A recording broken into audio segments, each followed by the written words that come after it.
tardes a todos, bienvenidos a esta tercera clase del módulo 1 del curso de Perito Tasador. En esta oportunidad, el tema que vamos a analizar en esta clase es la figura de la expropiación. Para ello, vamos a hacer un análisis de lo que es la normativa a nivel provincial, la Ley 6394, y además vamos a después complementarla con algunas cuestiones de la Ley 21499, que es la figura de la expropiación a nivel nacional. Básicamente, y recordando algo que ya vimos en clases anteriores, decíamos que la expropiación es cuando una persona del Estado, o un concesionario, o un ente autárquico, decide tomar, en virtud de una ley que declara de utilidad pública, un bien y lo expropia, a cambio de una indemnización en dinero. ¿Qué es lo primero que remarca como importante esta ley? Como punto 1 básico y condición sine qua non de esta figura es la ley que declara el bien sujeto a utilidad pública. Esto, dependiendo quién es el que vaya a realizar la expropiación, va a determinar qué órgano o de qué organismo va a emanar este cuerpo normativo. Supongamos que es la provincia la que va a hacer la expropiación. Piensen en un ejemplo claro de un campo que posee una persona. La provincia decide expropiarlo, entonces la unicameral va a emitir una ley que determine que este bien está sujeto a utilidad pública.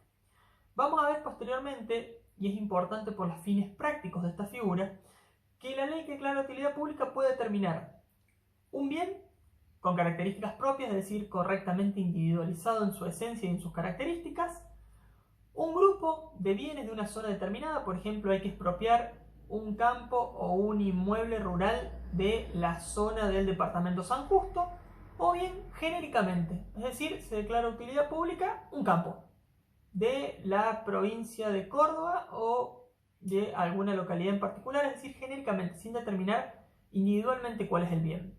Vamos a ver que esto es importante después a los fines de los plazos y de las cuestiones prácticas del instituto.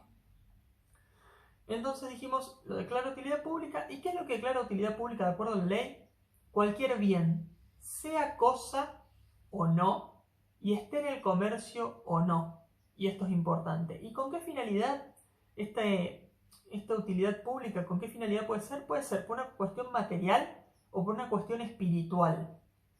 Cualquiera de las dos finalidades que cumpla con el interés público va a ser suficiente para declarar este bien sujeto a expropiación. ¿Qué dice la ley respecto a quiénes pueden llevar adelante la expropiación? En primer lugar, habla del Estado provincial. Y cuando refiere al Estado provincial, lo que establece es que el Estado provincial puede expropiar cualquier bien que se encuentre dentro de la provincia. Este es un límite territorial a la figura de la expropiación. Se puede expropiar bienes que estén dentro del territorio de la provincia. Es decir, que si quiere, por ejemplo, hacer unas vías de comunicación de la electricidad, tendidos eléctricos, y parte de ese tendido eléctrico pasa por alguna frontera con la provincia de Santa Fe, supongamos, no puede expropiar el campo que se encuentra ahí mismo, solamente dentro del territorio de la provincia. Asimismo lo pueden hacer los estados municipales, pero solamente dentro de sus jurisdicciones. Es decir, cada municipio lo puede hacer dentro de su localidad. No puede irse sobre bienes que estén en otra localidad. El mismo ejemplo.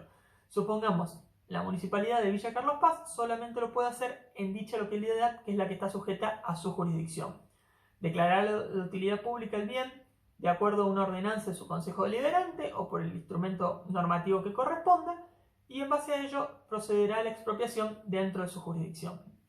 Y asimismo la ley establece que pueden realizarlo los entes autárquicos, los concesionarios, y los particulares también pueden, ya sean personas físicas o jurídicas. ¿Pero qué establece la ley? Que los entes autárquicos solamente pueden cuando lo acredite o sea necesario a los fines del cumplimiento de lo que le dio origen, de lo que le dio lugar. Es decir, si dentro de sus facultades está la necesidad de estos bienes con la finalidad de que lleven adelante sus funciones, pueden realizarlo los entes autárquicos, siempre por supuesto que la ley lo autorice. La concesionaria, sobre todo de servicios públicos, pueden realizarlo siempre y cuando sea de totalmente utilidad para el servicio público que se pretende dar y que la ley así lo autorice. Y además que sea necesario esta figura. Es decir, que sea la última ratio legal para poder hacerlo, para poder llevarlo a cabo. Y los particulares siempre que sean autorizados expresamente por la ley que declara la utilidad pública. ¿Qué otra cuestión establece importante la ley? Que además de los bienes que van a ser necesarios para la expropiación, también se puede sumar o adicionar a ellos los bienes que convengan a los fines de la expropiación. Supongamos que se va a expropiar un campo para hacer una determinada obra y dentro del mismo se encuentran determinadas herramientas, entonces también se pueden expropiar las mismas a los fines de convergerlas con la finalidad de hacer esta obra. No es solamente el bien en cuestión, sino aquellos que sumen o que adhieren a la finalidad o a la utilidad pública que se busque. Otra de las cuestiones planteadas en la ley y que por ahí suele ser en la práctica bastante complicada es el tema de la expropiación parcial. ¿Qué es esto? ¿Qué sucede cuando, por ejemplo, se querían hacer, supongamos, vías de ferrocarril y justo para hacerlo se necesitaba expropiar únicamente un cuarto del campo? Es decir, no en su totalidad, sino que únicamente se quería un cuarto de esa superficie. Entonces lo que establece es que cuando hay una expropiación parcial y la fracción de terreno, por ejemplo, que quede, no sea de utilidad para el expropiado, es decir, tenemos un campo, si era un cuarto nada más lo que iban a expropiar, todavía queda 3/4 y es de utilidad. Pero supongamos que el campo se va a expropiar, no sé, 3/4 partes y la fracción que queda es completamente inútil, es antieconómico para el expropiado. Entonces, en este caso, ¿qué puede hacer el dueño del campo? Solicitar que se lo expropien también, es decir, requerir la expropiación total. Lo que sucede es que muchas veces entre el expropiante y el expropiado no se ponen de acuerdo acerca de cuál es esa fracción que no corresponde o que es completamente inútil. ¿Qué establece la ley? Que si se trata de inmuebles urbanos, lo que va a hacer es decir, bueno, de acuerdo a los códigos de edificación, a las normativas administrativas, a todas estas cuestiones de construcción, de acuerdo a ello es que se va a ver si lo que quede sin expropiar es de utilidad o no. En el caso de los inmuebles rurales, lo que se va a ver es la explotación que le hacía la persona expropiada, es decir, de acuerdo a la expropiación que le hacía, a la explotación que le hacía, se va a determinar si el fragmento que queda es de utilidad o no. ¿Se pueden poner de acuerdo? Por supuesto. Si al momento de realizar el avenimiento se ponen de acuerdo en qué parte queda inutilizada o qué es la parte parcial, si sirve o no, perfecto. Y si no, va a ser el juez el que determine en última instancia cuál es la fracción parcial que ha quedado inutilizada y si corresponde o no la expropiación total. Otra cuestión que establece la ley es qué bienes pueden ser sujetos a expropiación, y ahí habla de que todos aquellos bienes que sean afectados a un servicio público se pueden expropiar. Supongamos que un tendido eléctrico tiene postes o alguna cuestión que sea necesario para otra obra de mayor envergadura o que establezca un mejor beneficio para la comunidad o para el bien público, se puede expropiar esto, no hay ningún inconveniente. Se pueden expropiar inmuebles que estén afectados a pH, eso no hay ningún inconveniente. Incluso puede ser que se expropie un edificio, supongamos, para hacer allí un museo, un hospital o cualquier otra cuestión. Y además se puede expropiar también el subsuelo independientemente de la superficie. Piensen en un ejemplo, hay un hospital en pleno centro de Córdoba, el tráfico es caótico en hora pico, entonces no hay lugar donde estacionen las personas ni que van al hospital ni los familiares que van a visitar a las personas que están internadas.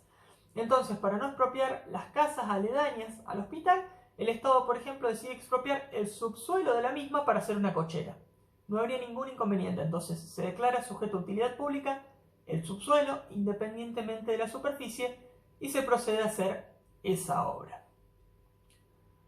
Algo importante y que siempre hay que tener en cuenta es que lo primero que establece la ley que se busca es una concertación directa.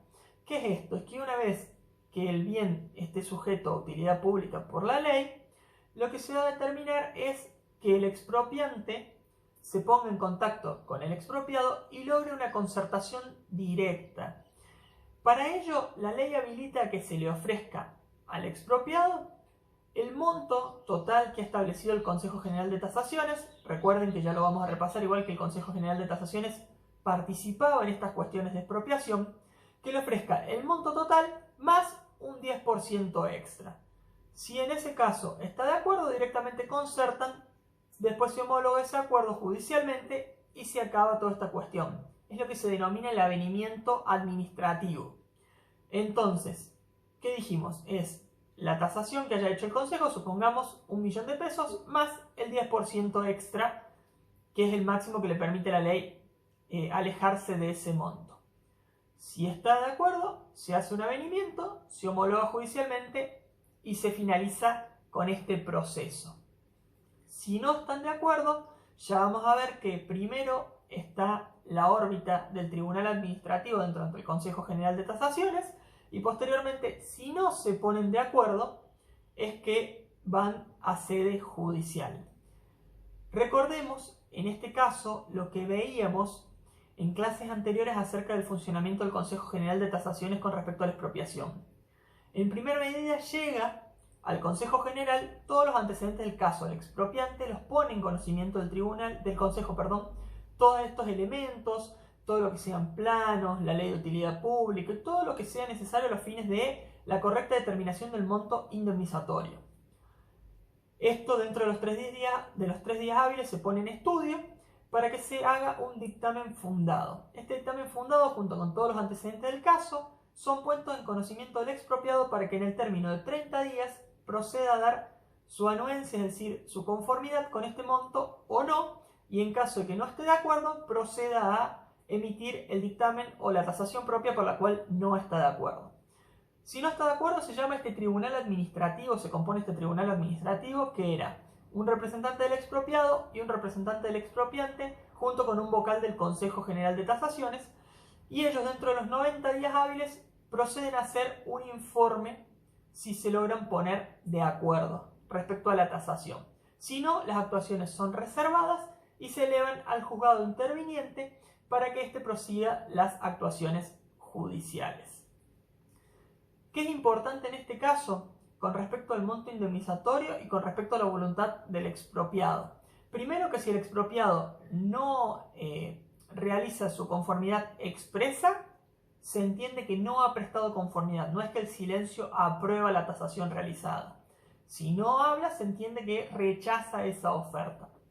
Segundo, con respecto al monto indemnizatorio, que es en dinero efectivo. Siempre el expropiante va a tener que pagar en dinero efectivo en forma íntegra el monto indemnizatorio. Y lo que refiere a esto es que solamente se puede modificar esta situación, es decir, solamente se puede pagar en especie, es decir, con un bien en especie, con expresa conformidad del expropiado. Supongamos un ejemplo, te expropian la casa, te ofrecen 1.200.000 pesos por esa expropiación y vos decidís que con ese monto no lo querés, sino que preferís que te entreguen una casa en indemnización de esta. Entonces directamente, en vez de hacerse en dinero, se procede a hacer en especie. ¿Cuándo se calcula el valor? Es decir, ¿qué valor debemos tomar para el desapoderamiento? En ese caso tenemos que decir que el valor que se toma es el valor del bien al momento del desapoderamiento. ¿Por qué? Porque después puede ser que se inicien un montón de actuaciones administrativas y judiciales tendientes a dilucidar cuál es el verdadero precio, pero siempre el monto indemnizatorio se tiene que sacar al momento del desapoderamiento. Después la ley establece que la depreciación monetaria la debe soportar el expropiante y que además debe intereses hasta la fecha de su efectivo pago. Esto va a ser determinado o bien al momento del avenimiento, o bien al momento de la sentencia judicial, o bien al momento del efectivo pago, pero siempre la indemnización tiene que ser tomada al momento del desapoderamiento, porque por ejemplo puede ser que un juicio, como veíamos en el caso del Palacio Ferreira, dure muchos años, más de 7 años, pero el momento de fijar la indemnización, van a decir, la indemnización al momento del desapoderamiento, que fue hace tantos años, era de 9 millones de pesos. Después se hacen los intereses, se hace la depreciación monetaria, se fija cómo se va a pagar esta cuestión. Eso es completamente anexo a esto. ¿Y qué incluye este monto indemnizatorio? Que es lo importante que establece la ley.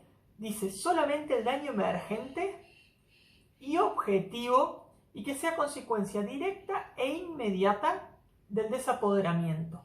Es decir, no se cubre valores afectivos, no se cubre daño moral, no se cobre lucro cesante, ni ninguna mejora que la persona le haga al inmueble en forma posterior a la ley que declara la utilidad pública.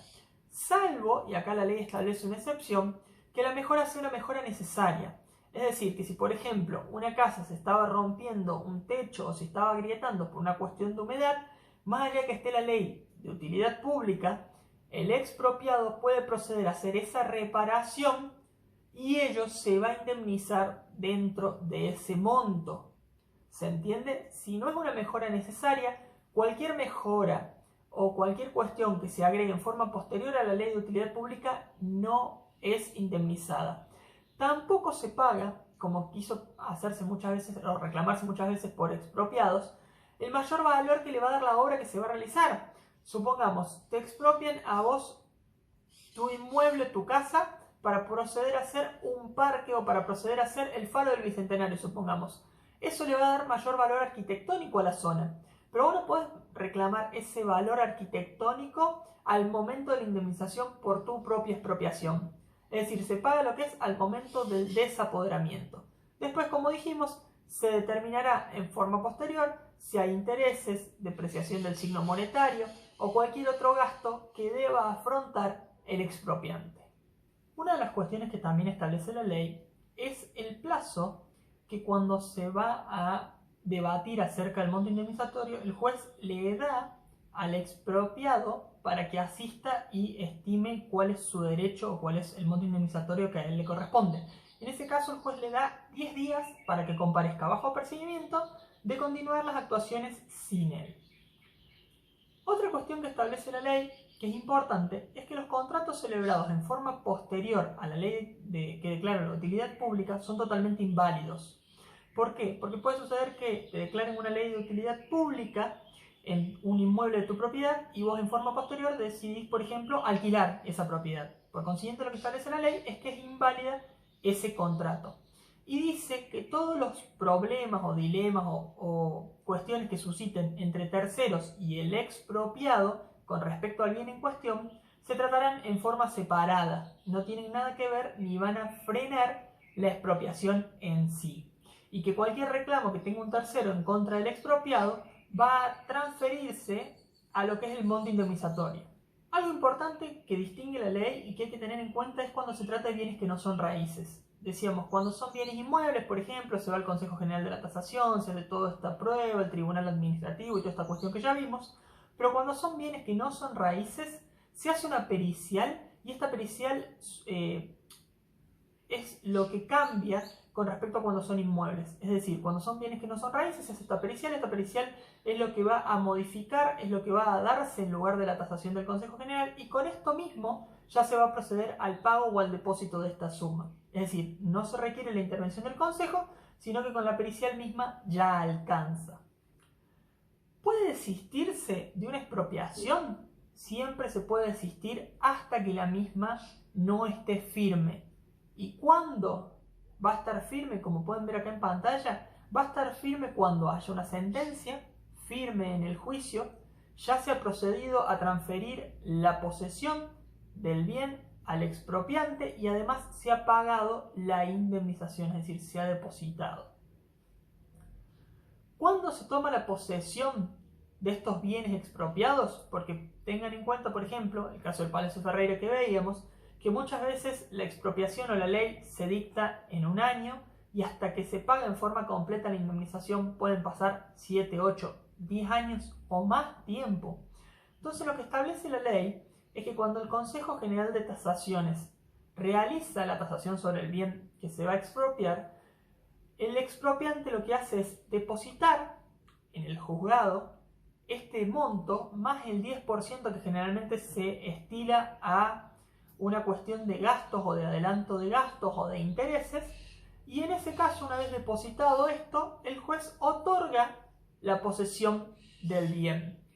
¿Qué pasa con respecto a la otra parte? Al expropiado, porque decimos el expropiante, bueno, deposita el dinero y toma la posesión del bien. ¿Qué pasa con el expropiado? El expropiado lo que hace es, previo a acreditar la titularidad de este bien, y además que no obran sobre él inhibiciones, gravámenes, hipotecas o cualquier otra cuestión, puede proceder al retiro de ese dinero.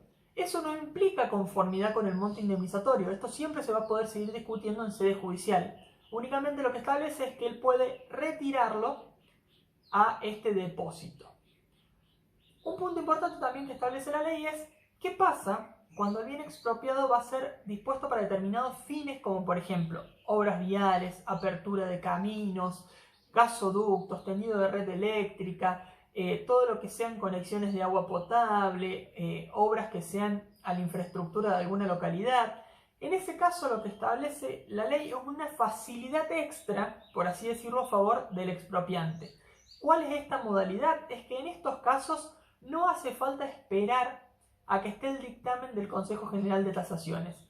En este caso, con que el expropiante, que generalmente es el Estado provincial o municipal o algún concesionario de servicios públicos, como puede ser electricidad o gas, proceda a depositar la evaluación fiscal de ese bien más un 30% extra, con eso ya es suficiente para que el juez le entregue la posesión. Es decir, no hay que esperar al Consejo General, sino que se busca la evaluación fiscal, supongamos 500.000 pesos, se le adiciona un 30%, que serían 150.000 pesos más, y depositando esos 650.000 pesos, el juez ya va a otorgar la posesión del bien. Cuando se trata de bienes inmuebles, y esto es importante, no requiere que se haga escritura pública. Cuando todo esto se hace vía expropiación, no se hacen escrituras públicas, sino que se inscriben o el avenimiento o bien la sentencia judicial. Esto es lo que se inscribe al registro. Pero en forma previa a ello, una vez que se entrega la posesión, se anoticia al Registro General de la provincia para que inscriba que ese bien está sujeto a expropiación y por consiguiente el mismo se vuelve inembargable y no se puede disponer del mismo. Es decir, queda trabada la litis y queda anotada eso en el registro como un bien litigioso. Esto es importante que siempre lo tengan en cuenta porque puede generar cualquier responsabilidad. Otra cuestión que establece la ley que es importante remarcar es que una vez que la expropiación esté autorizada, es decir, la ley de utilidad pública esté sancionada, mejor dicho, el expropiante puede proceder a adquirir el bien en un remate. No hace falta que sea una compra directa o un avenimiento, también lo puede adquirir por remate. ¿Qué sucede cuando se desconoce quién es el titular o dónde vive o cuál es el domicilio del titular de un inmueble o de algún bien sujeto a una expropiación? Lo que la ley establece es que en ese caso se van a tener que publicar edictos. Generalmente se hacen en el boletín oficial y se le puede sumar un diario de amplia difusión por el plazo de 5 días hábiles. Una vez que esté realizado esta publicación en el boletín oficial, posteriormente se puede continuar con este proceso de expropiación.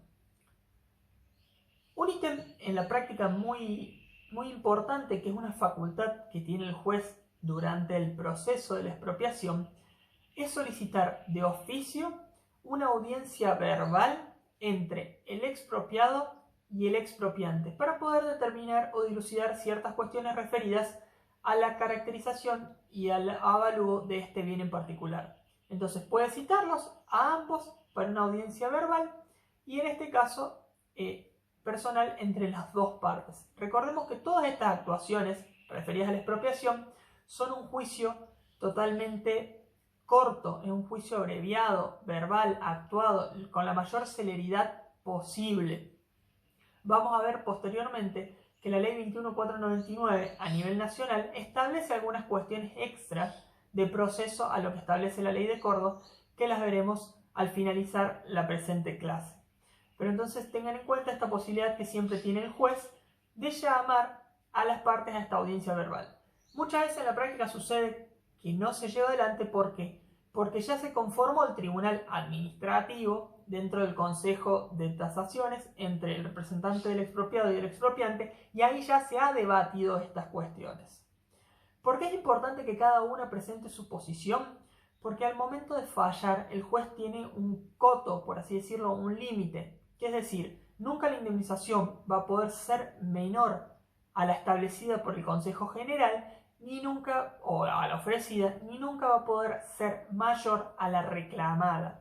Y esto también va a tener en cuenta fines prácticos al momento de establecer las costas de este proceso y quién se hace cargo de las mismas.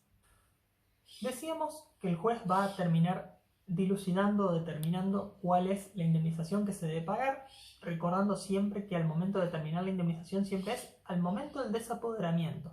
Es decir, así falle en el año 2025, él va a decir al momento del desapoderamiento en el año 2020, 2021, 2019 era de tanto. Después se sumarán gastos, costas, intereses o depreciación monetaria. Siempre tengan esto en cuenta. Desde el momento que se fije este monto indemnizatorio, se tiene un plazo de 90 días, tiene el expropiante para proceder a hacer el depósito de esta suma. Generalmente a este hay que descontarle lo que ya se hizo en concepto de adelantos, tomando como referencia la tasación del Consejo General. Contra todo esto, siempre la ley establece que todas las partes tienen amplios recursos y dentro de los mismos repercute o nombra a todos los que tengan que ver con los recursos administrativos que establece la ley de procedimiento. Algo que es un dato de color que suma la ley era, como bien decíamos al comienzo, no se pueden hacer contratos en forma posterior a la ley de utilidad pública, es decir, se sancionó en el mes de marzo, no podemos hacer un alquiler en el mes de abril, ni una hipoteca, ni ningún otro contrato que establezca nuevos derechos porque son inválidos. Pero ¿qué pasa con los que están establecidos de antes? Supongamos tengo un inmueble, me lo deciden expropiar y sucede que en dicho inmueble había un inquilino, es decir, había un contrato de locación vigente.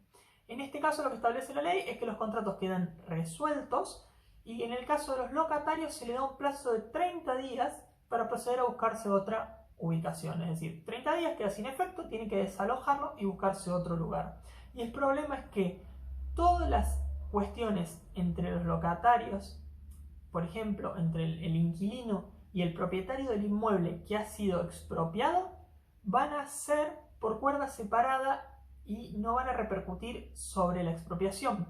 Porque como decíamos anteriormente, ningún derecho de un tercero puede dejar sin efecto la ley de utilidad pública ni la expropiación en sí.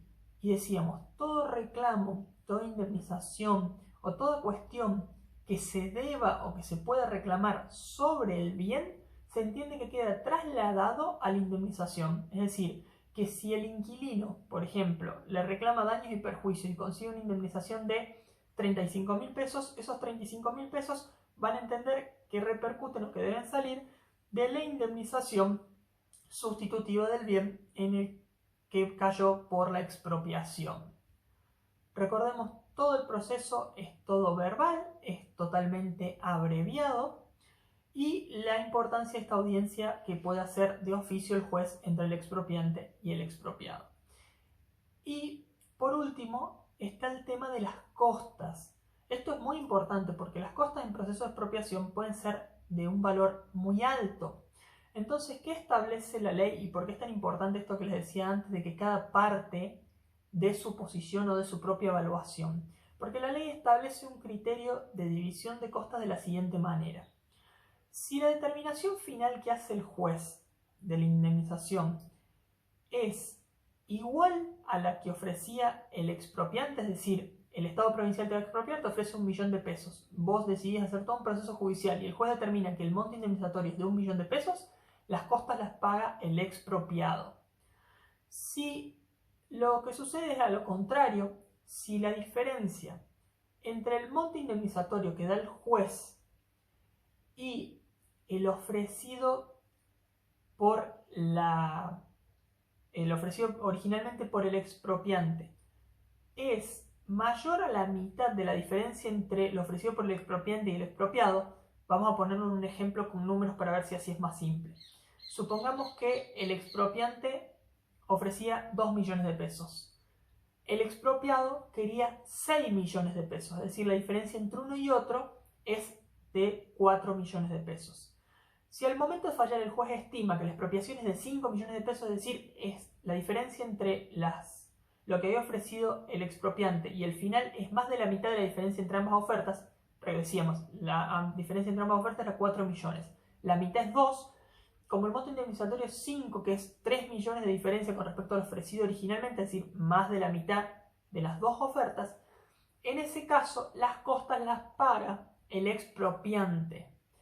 Y si la diferencia es menor a esta mitad entre las dos diferencias, es decir, en vez de 5 millones fue de 3 millones, es decir, 1 millón de diferencia, menos de la mitad entre ambas ofertas, las costas son por el orden causado, es decir, que cada uno se va a hacer cargo de las costas. Esto es muy importante, ténganlo en cuenta, porque las costas pueden ser muy altas.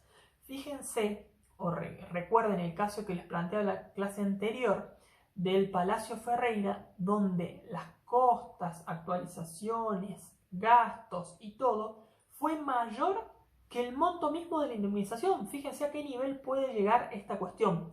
Por eso es tan importante siempre tener presente que es de una importancia sideral plantear su propia evaluación y presentarse y defender esa posición en cada oportunidad judicial o administrativa que posean. Es decir, no dejarlo sumado al libre arbitrio, porque puede ser que no tenga elementos o que le falten algunas cosas o que no compartan plenamente su posición, salvo que la defiendan expresamente. Siempre hay que plantearla, defenderla e incorporar todos los elementos de juicio que sean necesarios para su posición. Este es un derecho que le asiste al expropiado y que debe hacerlo valer en cada una de estas intervenciones. A continuación vamos a hacer un corte de 10 minutos de break para que ustedes puedan repasar esto que fuimos viendo de la expropiación y ante cualquier duda o consulta se conectan al chat y me hacen las preguntas que allí yo voy a estar respondiendo las mismas.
Existen tres figuras que son importantes que repasemos dentro de la ley de expropiación. Por un lugar tenemos a la expropiación irregular, por el otro lado tenemos a la retrocesión y en tercer lugar tenemos a la ocupación temporánea. ¿Qué es cada una de ellas? Si pensamos primero en la expropiación irregular, se da en los supuestos en que el propietario reclama al expropiante porque se da alguno de los siguientes supuestos. En primer lugar, cuando el expropiante toma el bien sin haber pagado la indemnización, es decir, sin haber hecho el depósito de esta indemnización. Toma la posesión de hecho. Supongamos hay una ley de utilidad pública, el Consejo General de Tasaciones determinó que el monto indemnizatorio es de 1 millón de pesos, pero el Estado provincial, en vez de depositar ese 1 millón de pesos y solicitarle la posesión al juez, decide tomar la posesión de hecho e iniciar las obras, supongamos. Entonces, en ese supuesto, el titular del bien puede requerir esta acción de expropiación irregular. Después existen dos incisos más, también planteados en el mismo artículo, que establecen la primera, cuando a partir de la declaración de utilidad pública se establece una evidente dificultad para el propietario, o bien, que es el último inciso, una restricción indebida a su derecho de propiedad. Puede ser en función de haber destruido arquitectónicamente algo, o de no permitirle el ejercicio de su derecho de propiedad. En cualquiera de estas modalidades, o cualquier situación que se dé con respecto a estas situaciones en particular, se dice que puede realizar esta acción de expropiación irregular. Tengan en cuenta que en los procesos de expropiación se genera como un fuero de atracción, por consiguiente va a entender el mismo juez interviniente en este caso, y si todavía no hay, o ya sea que haya habido un avenimiento o alguna cuestión así, va a entender el juez competente que le hubiera correspondido en caso de que se hubiera tramitado esta acción judicialmente.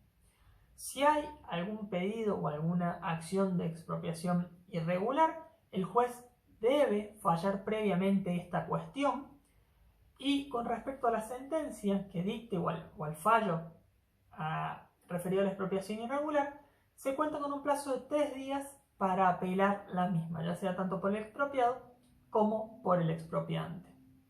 Un punto importante que establece la ley es el plazo de prescripción. Existe un plazo de 5 años de prescripción desde que se dan estos actos. Por ejemplo, supongamos, en el año 2019 se decide o se sanciona la ley que declara de utilidad pública mi inmueble. Año 2019. Año 2020, yo no estaba viviendo en ese inmueble, el Estado comienza a hacer las obras y a mí todavía no se me ha depositado el dinero. Desde ese momento, desde el 2020 que el Estado ha iniciado esas obras, yo tengo un plazo de 5 años para comenzar con el proceso de expropiación irregular. Pasados ese tiempo, automáticamente prescribe el derecho. Otra de las figuras que establece la ley, junto con esta expropiación irregular, es la retrocesión. Que en este caso, ¿qué es lo que hace la retrocesión? En la expropiación irregular se pide que se cumplimente acabadamente con lo que establecía la expropiación en sí. En la retrocesión lo que hace es devolverse el bien. Lo que busca el expropiado es devolver el dinero indemnizatorio que se le pagó por el bien y que le devuelvan el bien a su propiedad. Pero se puede establecer únicamente en determinados casos puntuales y taxativamente enumerados en la ley. Entonces, ¿qué es lo primero? La legitimación activa. En este caso no es solamente el titular del derecho, sino que también pueden ser sus sucesores universales. Entonces, el propietario del bien o sus sucesores universales pueden plantear esta acción de retrocesión. ¿Cuándo lo pueden plantear? La primera opción o la primera hipótesis es cuando al bien sujeto a expropiación se le da un destino distinto al que se había declarado o por el cual se había declarado utilidad pública. ¿Qué sucede? Y esto es muy importante porque la ley lo remarca expresamente. Puede suceder que el bien sea declarado de utilidad pública, por ejemplo, para hacer un museo. Pero se determina por otra ley, o bien por una mejor satisfacción del interés o del bien común, que en vez de un museo va a ser un hospital. En ese caso no se puede plantear la retrocesión. Es decir, solamente se puede plantear cuando el bien sea distinto y bien cuando el mismo no sea modificado por ley o busque un mejor aprovechamiento o cumplimiento del bien común. También la ley establece otro requisito con respecto a esta acción, y es que se debe intimar a que se haga este destino o a que se obre de esta manera por un plazo de un año. Es decir, desde el momento de la notificación tienen un año para proceder a hacer esto. En nación el plazo es distinto. En nación, en la ley 21.499, el plazo es de 6 meses. O bien, la retrocesión, la segunda hipótesis, es cuando se ha declarado la ley de utilidad pública, se ha pagado la indemnización, ha quedado firme todo, pero no se ha procedido a realizar ninguna acción. Supongamos, te expropian en el año 2018, quedas firme, te pagan la indemnización, entregas la posesión, se inscribe en el registro, todo conforme a derecho, y sin embargo es el año 2021 y no se ha iniciado el hospital que se iba a construir allí. Ni siquiera se han hecho los primeros trabajos, ni estudio de suelo, absolutamente nada. Si en 2 años no se hubiera hecho nada de que quedara firme la expropiación, ahí puede solicitarse asimismo la retrocesión, es decir, la restitución del bien y devolver el monto indemnizatorio. Esto que decíamos también es una obligación por parte del expropiado, tiene que devolver el monto. ¿Cómo establece la ley que se devuelve el mismo? Se devuelve sin interés alguno, por supuesto no le corre interés porque no fue su culpa, sino del expropiante que no ha procedido a realizar las obras o ha hecho un fin totalmente distinto al establecido en la ley de utilidad pública, pero sí establece que el mismo debe devolverse actualizado, es decir, sin interés, pero actualizado al día de la fecha. Y ahí hay que descontarle a ese monto cualquier cuestión de daños, cualquier cuestión de inutilidad de esos bienes y sumarle cualquier mejora que pueda haber realizado el expropiante, porque puede ser que le haya dado un bien distinto y que él para ello haya introducido mejoras. Entonces esas mejoras deben ser abonadas. Entonces el monto de dinero se devuelve sin intereses, pero sí actualizado. ¿Cuál es el plazo que tiene el expropiado para devolver este monto? El plazo es de 3 meses desde el momento en que se dicta la sentencia. ¿Por qué es importante? Porque si dentro de estos 3 meses no se procede al depósito, caduca el derecho a la retrocesión. Más allá de que tengas sentencia, te quedas sin la posibilidad de que te restituyan el bien. Como hablábamos antes del fuero de atracción, misma situación en la retrocesión. ¿Quién va a entender en esta causa? El mismo juez que intervino en la expropiación. Si no intervino ninguno porque fue un avenimiento o alguna cuestión así, el que hubiera entendido en razón de la competencia. Entonces, expropiación irregular y retrocesión de acuerdo a cada una de las hipótesis. Expropiación irregular cuando no paga, una evidente dificultad, una restricción indebida, son los 3 supuestos, únicamente el propietario, 5 años el plazo de prescripción, y después la retrocesión, que es para la restitución del bien, que es cuando es un distinto finalidad al que fue declarado, o bien pasa un tiempo prudencial de 2 años y todavía no se ha iniciado ninguna obra o nada relacionado a lo que tiene que ver con la finalidad de este bien o de esta declaración de utilidad pública. El último de los institutos que veíamos dentro, o que vamos a ver dentro de la ley de expropiación, es la ocupación temporánea. En este caso es cuando, por una cuestión de utilidad pública o para una mejor satisfacción de un bien común, se procede a ocupar un determinado bien temporalmente, como su nombre lo dice. Lo importante que establece la ley es que pueden ser por 2 cuestiones distintas o por 2 situaciones distintas. ¿Por qué? Porque establece que puede ser una ocupación por una cuestión anormal, súbita, imprevisible, o por una cuestión normal, pero que repercute en un mejor desenvolvimiento del bien común o en una mejor satisfacción del bien común. Entonces allí procede a hacer una distinción entre la ocupación temporánea anormal y la normal propiamente dicha. ¿Por qué es tan importante esta distinción? Porque los efectos prácticos o los requisitos que se establece para poder llevar a cabo cada una de ellas son totalmente distintos. Primeramente, si pensamos en la normal, tenemos que decir que puede ser llevado a cabo incluso por la propia autoridad administrativa, no requiere una ley de utilidad pública. Cuando se dan estas situaciones anormales, imprevisibles, súbitas, completamente necesarias, se puede llevar esta ocupación temporánea. ¿Qué sucede? ¿Por qué es importante? Porque si es anormal la situación que dio origen a esto, primero es que lo puede hacer la propia autoridad administrativa, como decíamos, no hay necesidad de ley de utilidad pública. Segundo, no es indemnizable, solamente se van a pagar los daños o perjuicios que se pudieran ocasionar dentro de este bien. Tercero, el plazo de duración va a estar sujeto a lo que dure la causal que le dio origen. ¿Cuál puede ser un caso con esta situación tan particular que vivimos de ocupación temporánea normal? El caso del COVID-19. Si piensan en el virus, podemos pensar que a lo mejor un estadio de algún club de fútbol, el Estado lo necesita para hacer un hospital modular o para colocarle camas. Entonces lo que va a hacer es, en vez de expropiarlo, porque después de esta pandemia lo va a devolver a su propietario, decide hacer una ocupación temporánea. Como es algo totalmente normal e imprevisible, lo puede hacer la propia autoridad administrativa, no va a ser indemnizable salvo los daños que se produzcan en este bien, y lo va a devolver al momento que finalice toda esta situación de emergencia sanitaria.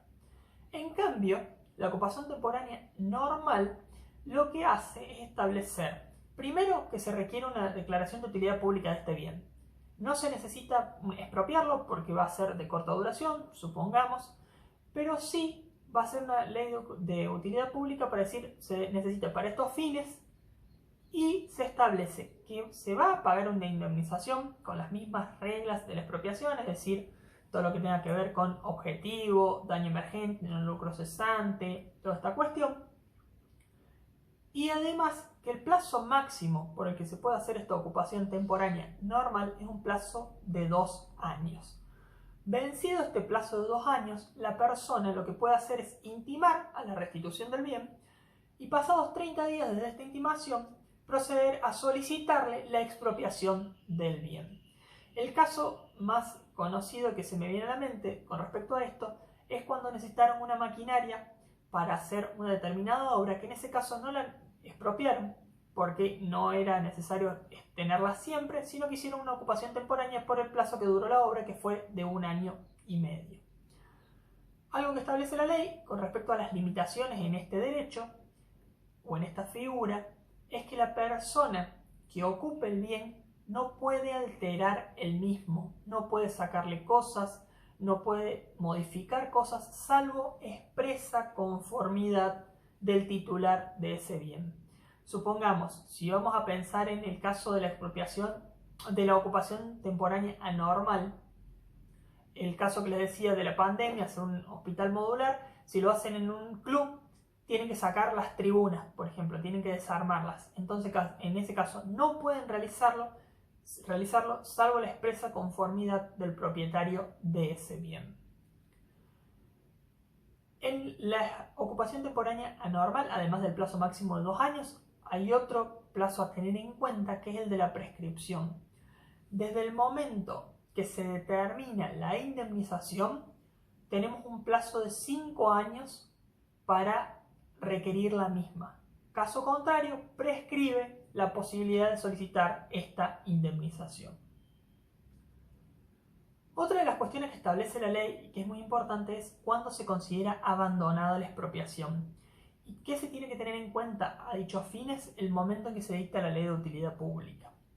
Desde el momento que se sanciona la ley de utilidad pública, la ley establece que hay un plazo de 2, de 5 o de 10 años para considerar abandonada la expropiación. ¿Y qué significa esto? Que si después se quiere llevar adelante, se va a tener que sancionar una nueva ley de utilidad pública. ¿Qué difiere para que sean 2, 5 o 10 años?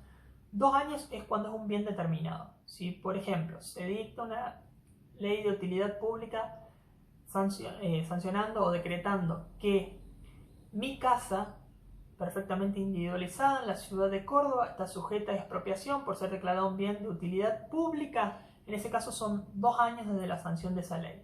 Supongamos, se hace en el 2018, en el 2021 quieren llevar a cabo la disposición, no pueden porque se venció, tienen que hacer una nueva ley de utilidad pública, se considera abandonada. Son 5 años cuando el bien está dentro de una enumeración o una zona geográfica. Es decir, se declara sujeto o de utilidad pública 3 campos del departamento San Justo. En ese caso, son 5 años. Si durante esos 5 años no se lleva adelante el juicio de expropiación o la desposesión o todas las cuestiones referidas a este procedimiento, se considera abandonada y para llevarlo a cabo hay que hacer una nueva ley de utilidad pública. Y 10 años cuando sea una enumeración meramente genérica.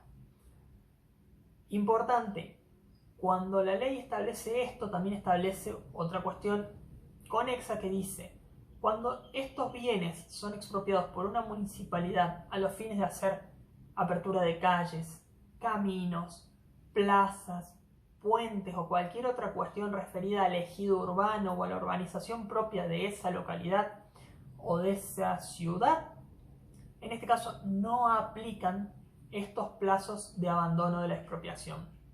Entonces, 2, 5 y 10 años, dependiendo qué clase de terminación sea el bien, no aplica en este supuesto municipal para obras de infraestructura de la localidad. Les dije anteriormente que la ley 21.499, que es la de expropiación a nivel nacional, establecía ciertas normas o ciertos plazos procedimentales que no establecía la nuestra de Córdoba. Entonces se los voy a compartir para que tengan más o menos una noción de qué es lo que establece esta ley. Lo primero que hace es que dice que cuando hay una demanda por expropiación, es decir, inicia el juicio, se le corre traslado por 15 días a la parte. Si el juez lo estima conveniente, es decir, si lo estima conveniente porque hay algún hecho controvertido, se va a abrir el proceso a prueba. ¿Por qué plazo? Acá lo deja ampliamente supeditado al criterio judicial. Por el plazo que el juez considere prudente, no hay un plazo preestablecido. Luego de ello, una vez finalizado, se procede a hacer alegatos por su orden por el plazo de 10 días, tiene cada uno para realizar los alegatos, y una vez finalizados los mismos, el juez va a decretar el auto para sentencia, la cual debe ser realizada dentro de los siguientes 30 días. Por último, lo que establece también la ley es que los inmuebles, es decir, si se va a expropiar un inmueble, el juez que va a ser competente es el juez federal con competencia en lo contencioso administrativo del lugar de asiento del inmueble. Es decir, un campo en la provincia de Buenos Aires va a ser el juez federal con competencia contencioso administrativo de dicha localidad o de dicha ubicación geográfica. En cambio, cuando se trate de bienes que no son inmuebles, en ese caso el juez competente va a ser el del domicilio del bien, es decir, donde se encuentre radicado el bien, o bien el juez competente por el domicilio del demandado. ¿Quién va a decidir cuál de estos dos? El actor. Es decir, es en el domicilio del bien o en el domicilio del demandado a elección y a opción del actor. A continuación vamos a hacer el último corte y nos vamos a tomar 15 minutos. Los primeros 5 lo vamos a hacer a modo de corte y los siguientes 10 los voy a dejar para que realicen la actividad que los acompaña. Tengan en cuenta que la misma se compone de 2 partes, por lo cual les recomiendo los primeros 5 minutos para las primeras preguntas y los últimos 5 para las restantes que van a ver en la segunda filmina. Al finalizar este plazo, lo que vamos a hacer es regresar para poner en consideración las respuestas a dichas preguntas y hacer un cierre repasando lo más importante de esta ley de expropiación. Recuerden asimismo que me encuentran en el chat por cualquier duda o consulta que quieran realizar.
Bueno, vamos a repasar las preguntas y sus respectivas respuestas de las actividades. El primer cuadro tenemos que pensar si es el Estado provincial, conviene de su respectiva jurisdicción provincial, por supuesto. El Estado municipal con los bienes de su jurisdicción propia, decíamos Municipalidad de San Francisco solamente con los bienes de esa jurisdicción. Los entes autárquicos tienen que ver con sus fines específicos y los concesionarios de servicios u obras públicas para los que se hubiera sido sancionada la ley de utilidad. Con respecto a la siguiente pregunta, es falso. También se puede determinar, decíamos, el monto de esta cuestión que queda el espacio sin utilizar o en los casos de expropiación parcial el espacio inútil también por avenimiento. El tercero es verdadero siempre y cuando haya expresa conformidad por parte del expropiado. Siempre para que sea en especie tiene que haber conformidad del expropiado, sino siempre va a ser una indemnización íntegra en dinero. El cuarto es por el orden causado, porque recuerdan las reglas de las costas. En este supuesto el monto final no fue, o la diferencia entre el monto final y lo que ofrecían no fue más de la mitad entre el monto ofrecido y el demandado. Cuando no se conoce, en la siguiente, el domicilio, se publica en el boletín oficial por 5 días. En la siguiente pregunta, con respecto a cuándo va a ser la posesión, cuando se deposite la suma de 650.000 pesos, ahí se va a entregar la posesión. ¿Por qué? Porque al ser, recuerdan esta cuestión para abrir caminos, tendidos eléctricos, acueductos o gasoductos, es la tasación fiscal más el 30% y el juez va a otorgar la posesión. La siguiente pregunta es falsa. Sí se puede retirar el dinero siempre y cuando se acrediten, recuerden, la titularidad del bien y que no hay inhibiciones, ni gravámenes, ni toda esta cuestión. Posteriormente se puede seguir, por supuesto, impugnando en sede judicial el monto indemnizatorio. En la siguiente lo que puede realizar es una expropiación irregular. La siguiente pregunta es falsa, ya que el plazo es de 2 años. En la siguiente es 1 año, el tiempo por el cual se debe requerir que se hagan estas cuestiones, es decir, que se debe intimar a que se hagan estas cuestiones. La siguiente es en el año 2021, ya que recuerden que la ocupación temporánea anormal tenía un plazo máximo de 2 años. La siguiente consulta es falsa, ya que la expropiación se considera que ya está abandonada por el tiempo transcurrido. Y la última es en el domicilio del demandado a opción o elección del actor. Entonces, finalizando este bloque o esta clase acerca de expropiación, podemos hacer un breve repaso y decimos, bueno, la expropiación es un instituto de derecho público por el cual se retira la posesión, la propiedad de un determinado bien a cambio de una indemnización en dinero. Veíamos que este bien podía ser una cosa o no, que esté en el comercio o no, para satisfacer un bien común, ya sea material o espiritual. Veíamos con respecto a la indemnización que podía ser un avenimiento, podía concederse directamente con la suma que establecía el Consejo General de Tasaciones más un 10%, y si no, se va a decidir judicialmente. Veíamos los plazos para esta decisión judicial, veíamos la figura de la retrocesión, la expropiación irregular y la ocupación temporánea, anormal y normal, los plazos de duración de cada uno, las formas de que se establecen las costas por el orden causado por el expropiante o por el expropiado, y con respecto a los efectos prácticos, todo lo que tiene que ver con esta situación de si se pueden realizar contratos después de la ley de utilidad pública o no. Y veíamos también, por ejemplo, que se podía expropiar todo lo que sea bienes sometidos a servicios públicos, también PH y subsuelo independientemente de la propiedad superficiaria. Por último, recuerden también que todo lo que es monto indemnizatorio se calcula al momento de la desposesión y el expropiante se hace cargo de la apreciación monetaria y de los intereses hasta la fecha de su efectivo pago. Esto es importante. En la ley se establece un porcentaje, se habla de un 6% anual, en otra parte se habla también de todo lo que tiene que ver con una tasa del Banco de Córdoba, pero en última instancia va a ser el juez el que determina cuál va a ser el monto de interés y la forma en que se vaya a pagar. Espero que les haya sido de utilidad, que hayan comprendido los temas y nos vemos en la siguiente clase.